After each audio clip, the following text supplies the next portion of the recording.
Kilambakkam bus stand சுற்றி பார்க்கலாமா. உள்ளே என்டர் ஆகும்போதே பெரிய விளக்கு தான் நம்மளை வெல்கம் பண்ணுது. எவ்வளோ பெரிய விளக்கு அப்படின்ற மாதிரி தான் இருக்குது. இந்த பக்கம் அந்த பக்கம்னு எந்த பக்கம் பார்த்தாலும் நம்மளோட ட்ரெடிஷ்னலை வெளிப்படுத்துகிற விதமாக ரொம்ப தத்ரூபமாக அழகாக யூனிக்காக புகைப்படங்கள் எல்லாம் வரைஞ்சிருக்காங்க. ரொம்ப அழகாக இருக்குது. அதெல்லாம் அப்படியே ரசிச்சுட்டு உள்ளே போன உடனே பெரிய பெரிய தூணு, பெரிய பெரிய ஃபேனு, இதெல்லாம் தான் நம்ம கண்ணுக்கு தெரியுது. நம்ம சென்னையில் தான் இருக்கோமா இல்லை வெளியூர் எங்கேயாவது வந்துட்டோமா அப்படின்னு எனக்கே கன்ஃபியூஸ் ஆயாச்சு.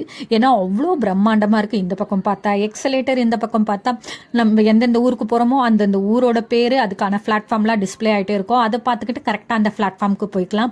நிறைய பேங்க்கோட ஏடிஎம்ஸ் இருக்குது. நம்ம பணம் மிஸ் பண்ணிட்டு வந்துட்டா கூட கார்டை வச்சு கரெக்டாக எடுத்துக்கலாம்.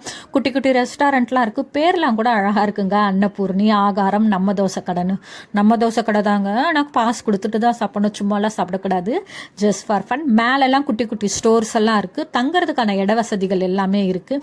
எஸ்பெஷலி லேடிஸ் தங்குறதுக்கான இடங்கள்லாம் கூட இருக்குது. 10 ரூபா காயினை போட்டோம் அப்படின்னா மஞ்சப்பை, வாட்டர் பாட்டில்லாம் வரும். சார்ஜர் போடுறதுக்கான செட்டப்லாம் இருக்குது. அப்பப்போ மாப் போட்டுக்கிட்டே இருக்காங்க.